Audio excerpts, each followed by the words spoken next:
Bismillahirrahmanirrahim. Jumpa kembali bersama Aida Happy Family YouTube channel, saluran edukasi, hiburan, dan informasi. Nasihat-nasihat yang berisikan dua himbauan. Bagian kedua. Dua kesedihan. Utsman bin Affan radhiyallahu anhu berkata,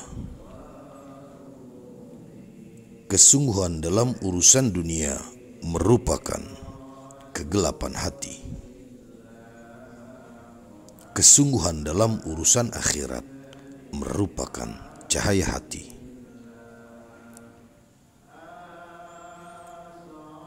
Ya Allah, janganlah Engkau jadikan dunia ini perhatian utama kami dan batas pengetahuan kami.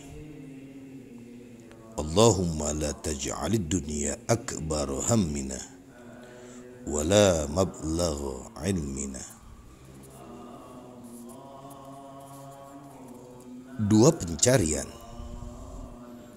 Dari Ali bin Abi Thalib radhiyallahu anhu berkata,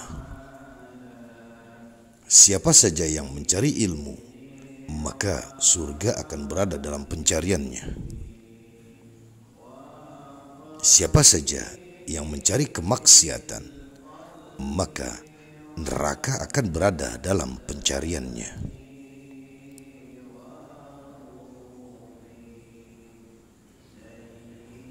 Pernyataan tersebut memberikan arti bahwa siapa yang menuntut ilmu yang bermanfaat, maksudnya adalah ilmu yang harus diketahui oleh orang yang sudah akil baligh, maka pada hakikatnya dia sedang mencari surga dan ridhonya Allah Subhanahu wa Ta'ala. Sebaliknya, siapa yang mencari-cari maksiat, maka pada hakikatnya dia sedang mencari neraka dan murka Allah Subhanahu wa Ta'ala. Dua sikap seorang hamba. Yahya bin Mu'az radhiyallahu anhu berkata, orang mulia tidak akan berbuat maksiat kepada Allah Subhanahu wa Ta'ala. Orang bijak tidak akan mengutamakan dunia daripada akhirat.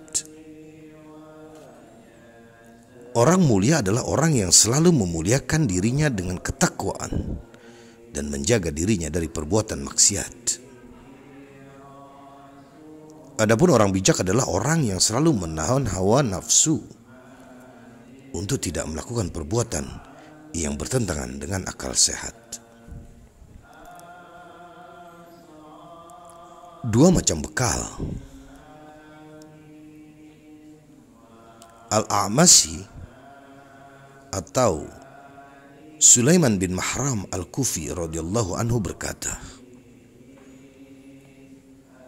siapa yang berbekal takwa, niscaya keuntungan dalam agamanya takkan dapat digambarkan dengan kata-kata.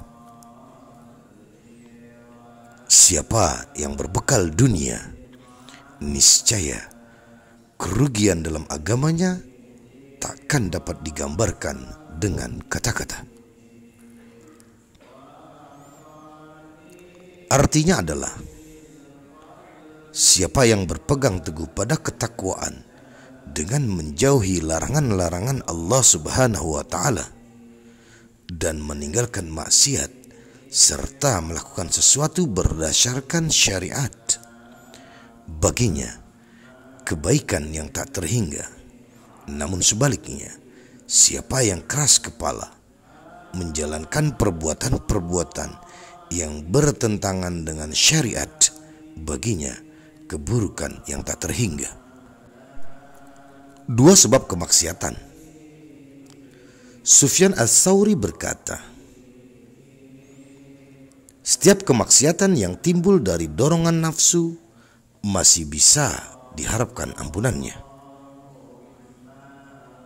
Setiap kemaksiatan yang timbul karena kesombongan hampir tidak dapat diharapkan ampunannya.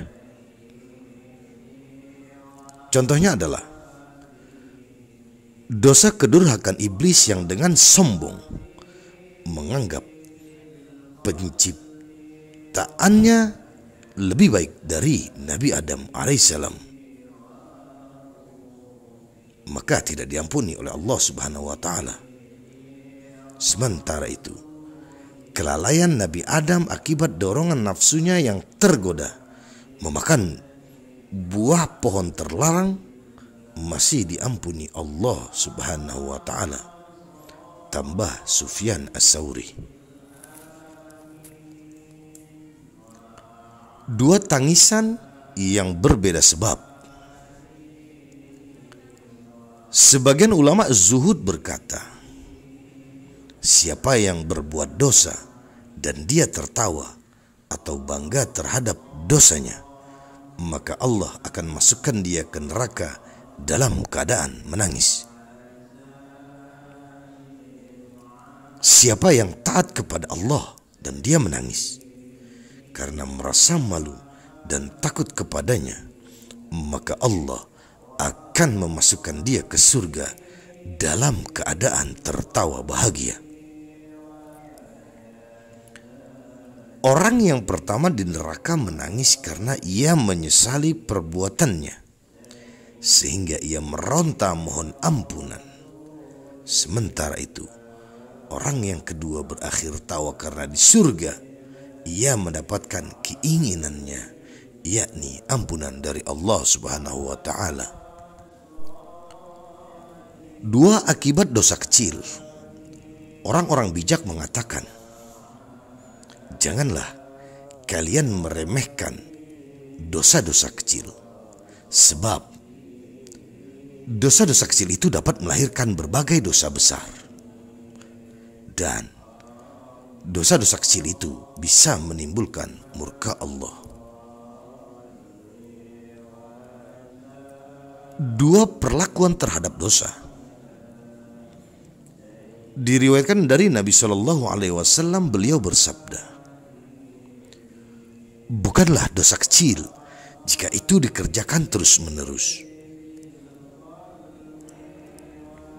Bukanlah dosa besar jika disertai dengan istighfar. Dosa kecil yang dilakukan terus-menerus akan menjadi dosa besar. Bahkan jika pelaku hanya sebatas berniat ingin melakukannya secara kontinu, dosa kecil itu akan berubah menjadi dosa besar. Itu dikarenakan niat seseorang melakukan maksiat sudah merupakan kemaksiatan. Sementara itu, taubat yang terpenuhi syarat-syaratnya akan menghapus dosa, sekalipun itu besar. Hadis di atas diriwayatkan oleh Ad-Dailami dari Ibnu Abbas. Hanya saja redaksinya dibalik. Kalimat terakhir, atau bukanlah dosa besar jika disertai istighfar, seharusnya didahulukan. Dua kesibukan. Ada yang mengatakan kesibukan arif billah atau ahli ma'rifat adalah memuji Allah Subhanahu wa Ta'ala. Kesibukan zahid adalah berdoa. Arif billah adalah orang yang selalu memuji keagungan sifat-sifat Allah Subhanahu wa Ta'ala. Sementara itu, zahid adalah orang yang menghindari kehidupan mewah di dunia dengan berdoa sepenuh hati kepada Allah Subhanahu wa Ta'ala. Zahid selalu merendah di hadapan Allah Subhanahu wa Ta'ala, memohon kebaikan yang diridhoinya. Perbedaan itu ada karena tujuan ahli ma'rifat adalah Allah Subhanahu wa Ta'ala, bukan pahala, bukan pula surga. Sementara itu, tujuan zahid adalah keuntungan diri berupa pahala atau surga. Jadi, tujuan zahid adalah bidadari surga. Sedangkan tujuan arif billah adalah tersingkapnya tirai antara dirinya dengan Allah Subhanahu wa Ta'ala. Dua indikasi tingkat ma'rifat. Sebagian orang bijak mengatakan Siapa yang mengira bahwa dirinya mempunyai penolong yang lebih baik daripada Allah Subhanahu wa Ta'ala, berarti dia kurang mengenalnya. Siapa yang mengira bahwa dirinya mempunyai musuh yang lebih berbahaya dari nafsunya, berarti dia belum mengenal dirinya. Dua kerusakan. Dalam menafsirkan firman Allah Subhanahu wa Ta'ala dalam Al-Quran surat Ar-Rum ayat 41, yang artinya telah tampak kerusakan di daratan dan di lautan. Abu Bakar radhiyallahu anhu berkata, yang dimaksud daratan adalah lisan, dan yang dimaksud lautan adalah hati. Jadi, apabila lisan seseorang telah rusak, terlihat dari seringnya mencaci maki, dia dapat melukai hati banyak orang. Apabila hati seseorang telah rusak, contohnya dengan riya, para malaikat akan menangis karena menyesalinya. Di antara hikmah manusia memiliki satu lidah adalah agar menjadi peringatan baginya untuk tidak berbicara kecuali tentang hal-hal yang dia ketahui dan mengandung kebaikan. Pendapat lain mengatakan bahwa hikmah lainnya adalah agar lisan dapat berzikir dengan bahasa apapun untuk menyebut Yang Maha Esa, yaitu Allah Subhanahu wa Ta'ala. Demikian pula dengan hikmah diciptakannya satu hati dalam diri manusia. Berbeda dengan telinga dan mata yang jumlahnya 2. Itu sebabnya kebutuhan untuk mendengar dan melihat lebih banyak daripada kebutuhan untuk berbicara. Adapun hati diserupakan Abu Bakar radhiyallahu anhu dengan lautan karena memiliki kemiripan sifat luas dan kedalamannya.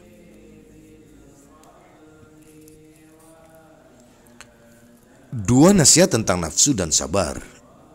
Dikatakan bahwa nafsu menyebabkan penguasa menjadi budak. Sabar menyebabkan budak menjadi raja. Lihatlah kisah Nabi Yusuf alaihissalam dan Zulaikha. Kalimat pertama di atas semakna dengan ungkapan, siapa yang mencintai sesuatu, dia akan menjadi budak dari apa yang dicintainya. Sebaliknya, budak dengan kesabarannya bisa menjadi raja karena ia mendapatkan apa yang diinginkannya, seperti kisah Nabi Yusuf alaihissalam. Dari garis keturunannya, Nabi Yusuf alaihissalam adalah putra Nabi Yakub alaihissalam yang penyabar, putra Nabi Ishak alaihissalam yang santun, putra Nabi Ibrahim kekasih Allah Subhanahu wa Ta'ala. Zulaikha adalah permaisuri raja saat itu, cinta mati pada Nabi Yusuf alaihissalam. Tetapi Nabi Yusuf alaihissalam bersabar atas segala rayuan dan tipu daya Zulaikha. Akhirnya Zulaikha menjadi budak orang yang dicintainya dan Yusuf alaihissalam menjadi raja karena kesabarannya. Dua pengendali akal dan hawa nafsu. Berbahagialah orang yang sanggup menjadikan akal sebagai pemimpin bagi dirinya dan menjadikan hawa nafsu sebagai tawanan. Celakalah orang yang menjadikan hawa nafsu sebagai pemimpin bagi dirinya dan menjadikan akal sebagai tawanan. Seseorang akan mendapatkan kebaikan melimpah jika ia mampu menahan hawa nafsunya dari gejolak melakukan hal yang tidak sesuai dengan tuntunan syariat. Sebaliknya, seseorang akan celaka jika dia membiarkan dirinya untuk mengikuti hawa nafsu melampiaskan kehendaknya hingga lupa mensyukuri nikmat Allah Subhanahu wa Ta'ala dan memikirkan keagungannya. Dua keuntungan meninggalkan yang haram. Dikatakan, siapa yang meninggalkan dosa, hatinya akan menjadi lembut. Siapa meninggalkan yang haram dan hanya memakan yang halal, pikirannya akan jernih.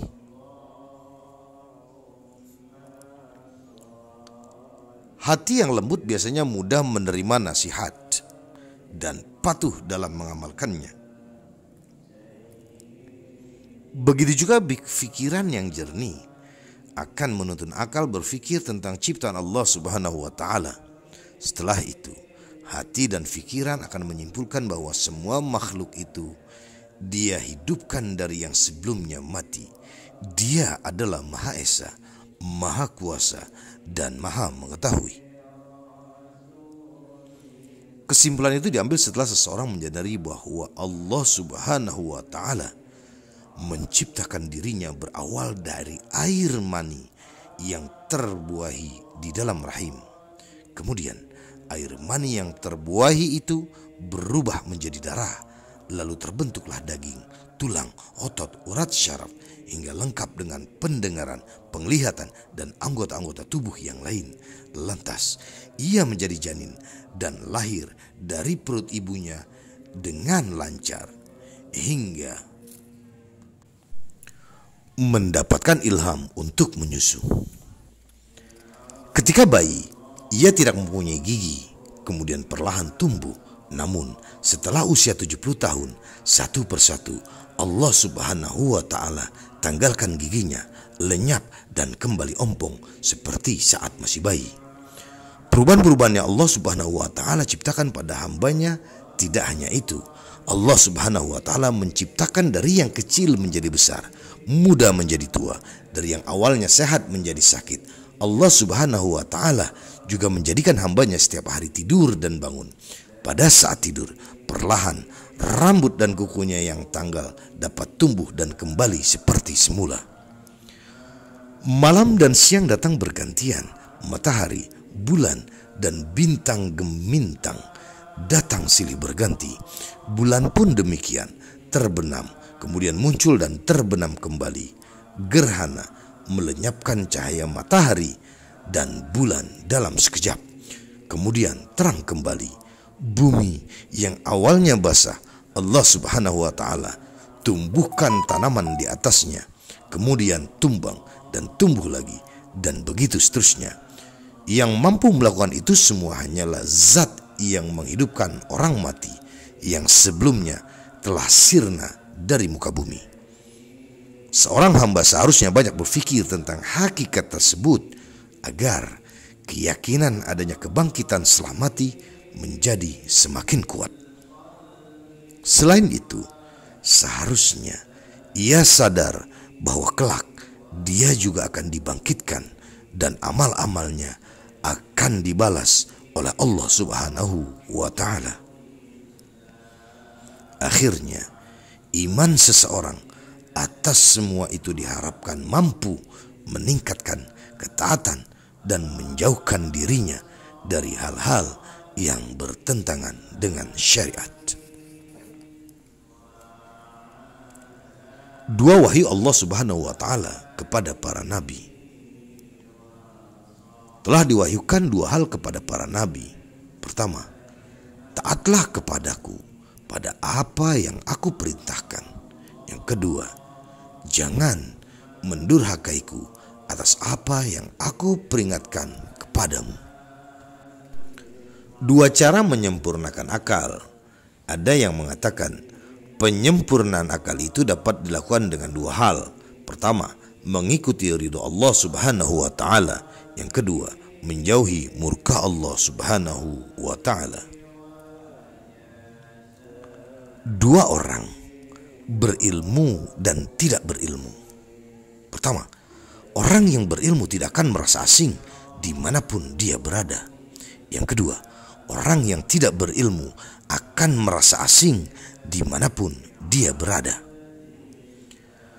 Ungkapan ini bermakna bahwa orang yang mempunyai ilmu dan mengamalkannya akan mulia dan dihargai manusia dimanapun dia berada.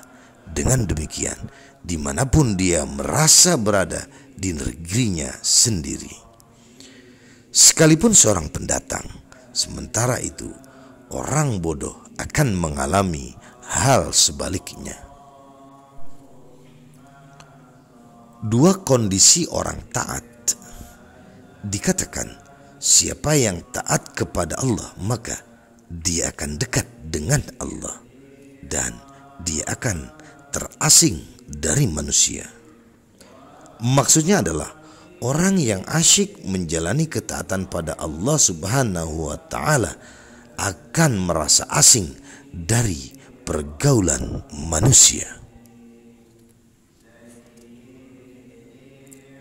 Dua gerak sebagai tanda. Dikatakan, pertama, gerak ketaatan merupakan tanda ma'rifat atau mengenal Allah Subhanahu wa Ta'ala. Yang kedua, sebagaimana gerak badan merupakan tanda kehidupan. Maksudnya adalah seorang hamba yang menjalani ketaatan pada Allah Subhanahu wa Ta'ala merupakan bukti bahwa dia mengenal Allah Subhanahu wa Ta'ala atau ma'rifat dengan baik. Semakin sering orang melaksanakan ketaatan, semakin tinggi tingkat kemakrifatannya terhadap Allah Subhanahu wa Ta'ala. Sebaliknya, jika seorang sedikit menjalankan ketaatan, sedikit pula pengetahuannya terhadap Allah Subhanahu wa Ta'ala. Itu dikarenakan kondisi lahir seseorang adalah cermin dari batinnya. Dua pangkal dosa dan bencana. Rasulullah Shallallahu Alaihi Wasallam pernah bersabda, pertama, pangkal segala dosa adalah cinta dunia. Yang kedua, pangkal segala bencana adalah enggan membayar 1/10 atau zakat pertanian dan enggan mengeluarkan zakat pada umumnya. Dua pengakuan yang terpuji. Dikatakan, pertama, orang yang mengakui kekurangan dirinya dalam ketaatan adalah orang yang terpuji. Yang kedua, mengakui kekurangan dirinya dalam beramal adalah tanda diterimanya amal. Orang yang merasa kurang dalam beramal saleh terhindar dari rasa ujub atau bangga hati, juga kesombongan. Dua perbuatan tercela. Pertama, kufur nikmat adalah perbuatan tercela. Kedua, bergaul dengan orang bodoh adalah perbuatan hina. Orang bodoh yang dimaksud adalah orang yang melakukan sesuatu tidak sesuai konteks dan dia sendiri sadar bahwa itu buruk dilakukan. Sebagaimana diriwayatkan oleh At-Tabrani dari Bashir, Nabi Shallallahu Alaihi Wasallam pernah bersabda, putuskanlah persahabatan dengan orang bodoh, karena tabiat itu cepat sekali menular dan dikhawatirkan tabiat orang bodoh menularimu. Maka dari itu, janganlah berteman dengan orang bodoh karena sifatnya yang buruk itu. Dalam hadis lain, At-Tirmizi meriwayatkan dari Ibnu Umar bahwa Nabi Shallallahu Alaihi Wasallam pernah bersabda, ada dua perkara yang siapa saja memilikinya, Allah akan mencatatnya sebagai orang yang pandai bersyukur dan penyabar. Dan siapa yang tidak memiliki keduanya, Allah tidak mencatatnya sebagai orang yang pandai bersyukur dan penyabar. Yaitu, pertama, siapa saja yang mengukur agamanya dengan orang yang lebih tinggi derajatnya, kemudian dia mengikutinya dan mengukur dunianya dengan orang yang lebih miskin darinya, lalu dia bersyukur kepada Allah atas karunia yang diberikan kepadanya, maka Allah akan mencatat dia sebagai seorang yang pandai bersyukur dan penyabar.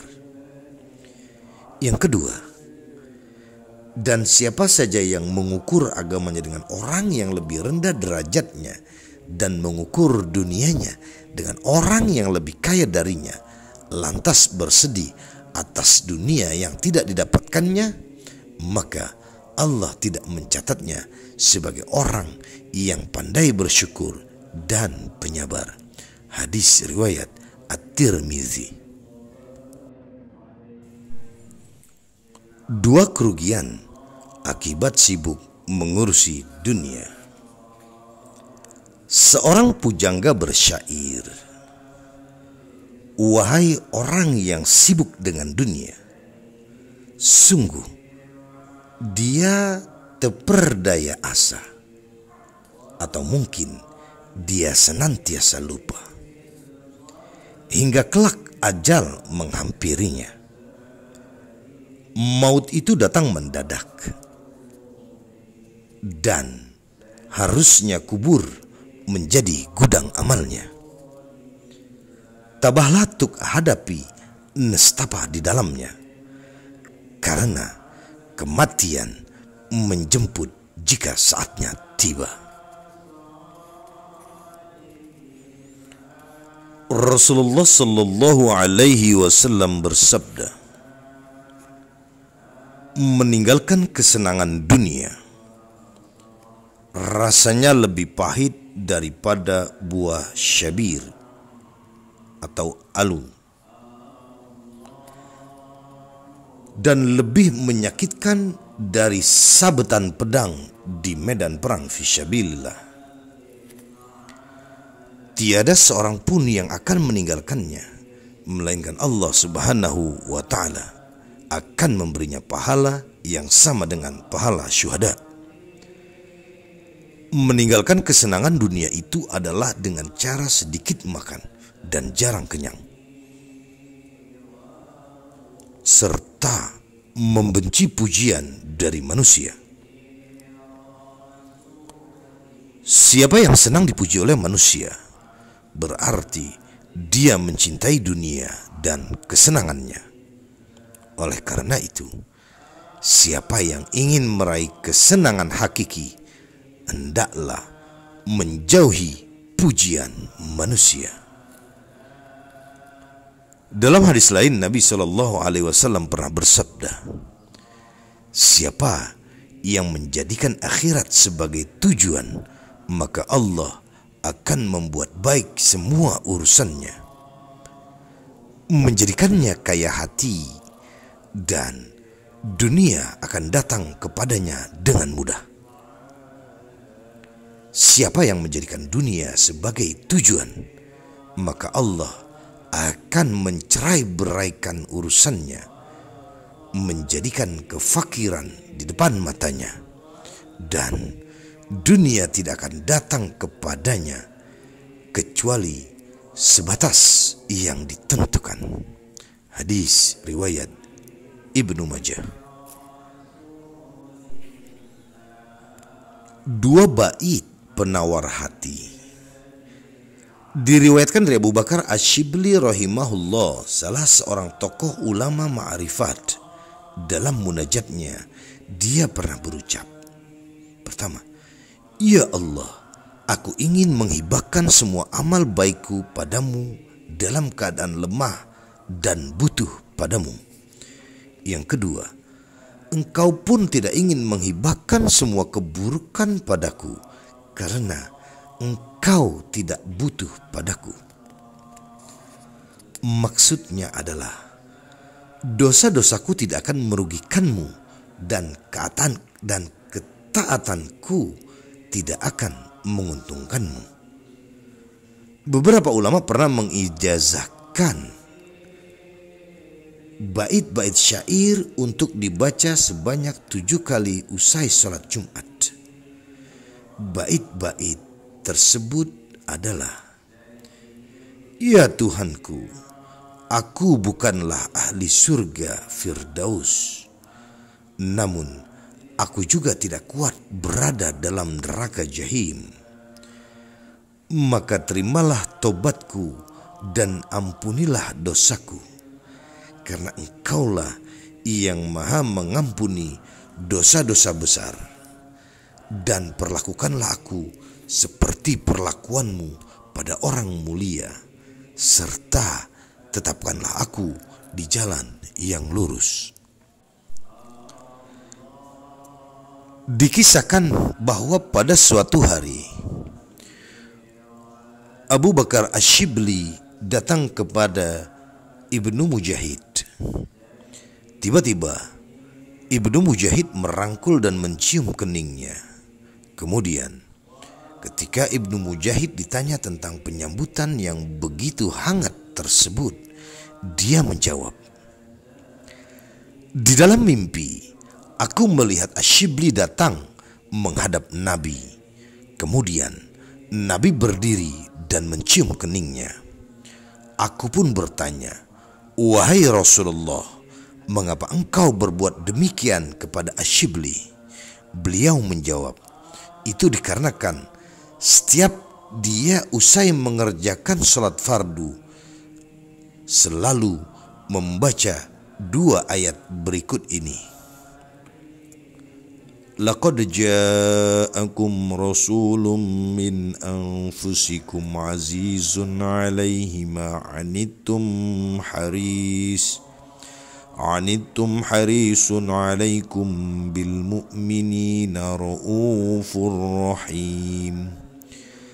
فَإِن تَوَلَّوْا فَقُلْ حَسْبِيَ اللَّهُ لَا إِلَهَ إِلَّا هُوَ عَلَيْهِ تَوَكَّلْتُ وَهُوَ رَبُّ الْعَرْشِ الْعَظِيمِ.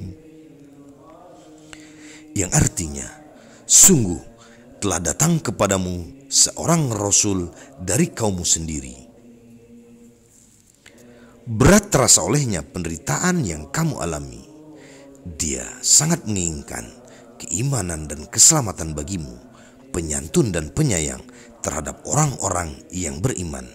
Maka jika mereka berpaling dari keimanan, maka katakanlah Muhammad, cukuplah Allah bagiku, tidak ada Tuhan selain Dia, hanya kepadanya aku bertawakal, dan Dia adalah Tuhan yang memiliki arsy atau singgasana yang agung. Al-Quran Surah At-Taubah ayat 128-129. Kemudian Ash-Shibli mengucapkan, Sallallahu alaika ya Muhammad. Semoga salawat terlimpahkan kepadamu, wahai Muhammad. Lantas aku bertanya langsung kepada Ash-Shibli tentang bacaan apa yang diamalkan usai melaksanakan sholat. Dia menjawab sama dengan yang di atas.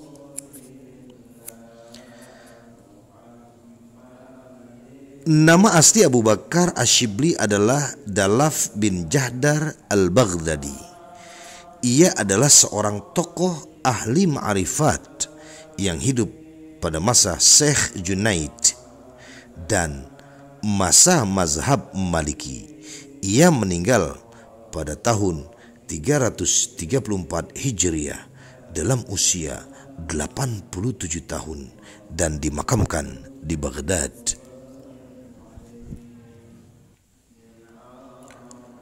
Dua nasihat Ash-Shibli.